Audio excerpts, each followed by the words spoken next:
hear someone use the phrase "the fool," what would you think of? I know a lot of us, when we hear the term "fool," we think of clowns and people who are just straight up jokes. One example of such might be Kai Cenat. Now, no offense to him, but it seems like he just sort of says whatever's on his mind. The emotion stylist sort of gets to him, and he just sort of does whatever with no thought and just sort of exists. That's no offense to you, Kai. There's nothing wrong with that lifestyle, but that's just what it seems like from the outside perspective. Now, when I hear the term fool, I don't think of a clown.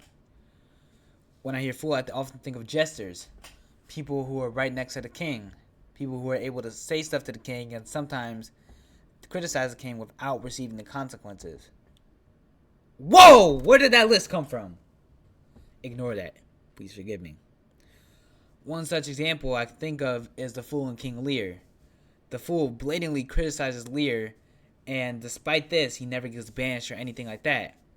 Lear also sent off his own daughter, his literal daughter, for criticizing him and banished her.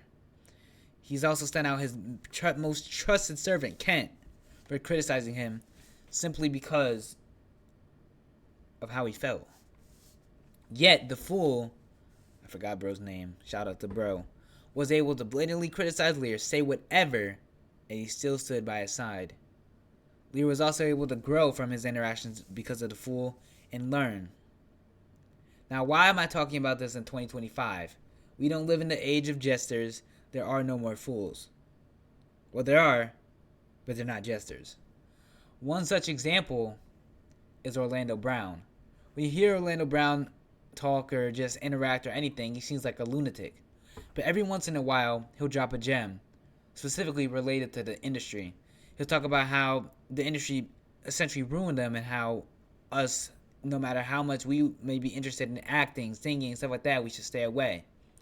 Now, some may heed to his advice, but others may ignore it because we perceive him as a fool, where he's really just demonstrating the live effects of how the industry has impacted him. Another such example would be someone like Kanye West. Now, I know he dropped a song called Cousins, he dropped World War III, he dropped a lot of stuff. But that to the side, when you even look at the Nazi stuff,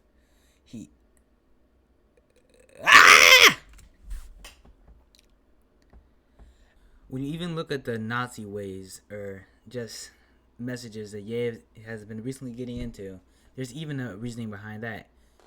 Ye's former trainer basically tried to brainwash him and said that either they could have a conversation, which I assume would be basically the trainer speaking and getting their way, or, and this is literally from the text that Ye's trainer sent, I have you institutionalized again, where they medicate the crap out of you and you go back to zombie land forever. Play date with the kids just won't be the same.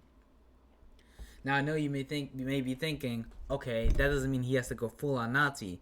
However, the text messages from Ye and Harley were denoted from his initial anti-Semitic sentiments, which started off small, by the way. Ye, the whole thing with him is he started from a White Lives Matter shirt, then he went to the hat, then he made some tweet, which is about I honestly forgot, and then he goes bigger and bigger and bigger the more that they try and control him. The more people try and tell him what he should say or shouldn't say, the more he goes against the grain. Now, I'm probably thinking this dude is just hard-headed. He just doesn't want to be in control. And you're absolutely right. Because did you not hear the second part of Harley's message? He talked about having him institutionalized and off the medication and basically trying to get him to fit the mold that is required from a celebrity. I don't know if y'all did the AP Lit exam, but y'all hear the mold prompt about the 40-year-old? Was that Thomas and the authenticity? See, hey man, I'm going off topic. Maybe y'all are old. I have no clue. Tell me y'all's demographics in here in the comments. But that's besides the point. When you look at a person like Ye, although the Nazi tweets are alarming, and I honestly think that that's not the best way to go about doing what Ye wants to do, there's a reasoning behind it. It isn't just pure chaos. There's a method behind the madness, at least to an extent.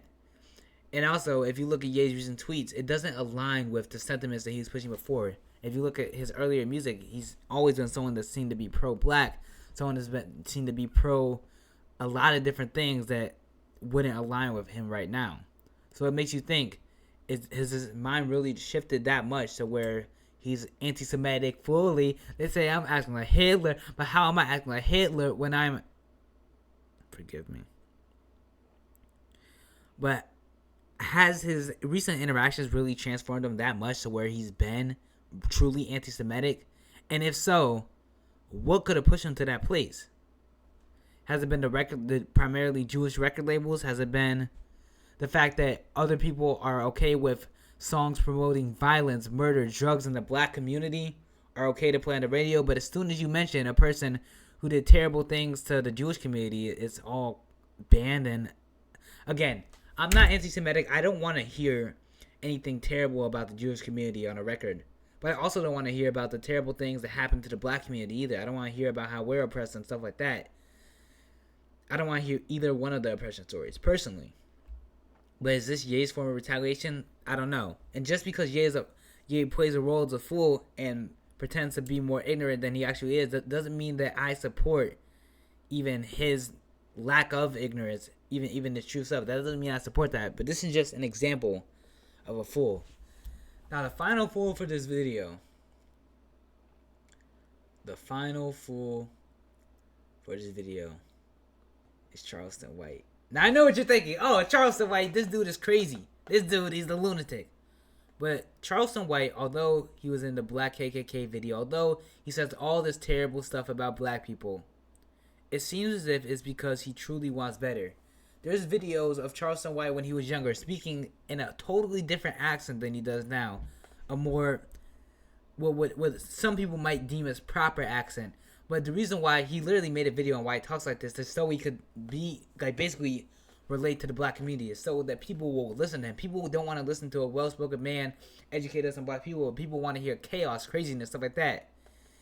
And Charleston White, although he does make criticism about the black community, although he does say white people are better, stuff like that, it seems as if he does that truly out of his love. Again, there's videos of him being in the courthouse advocating. There's videos of him being in the school with the bow tie on. I don't know if you hear videos of him saying that, but he has always been someone who's really cared deeply about the black community. It's just that he realized what gets the clicks, what gets people actually interested, what gets people talking, what gets people really invested in these issues, is you have to bait them by using the fake voice, by talking crazy, by acting ignorant, and then you flip on them occasionally. 90% ignorance, but that 1% you flip on them, and you spread the... Oh my God, Siri!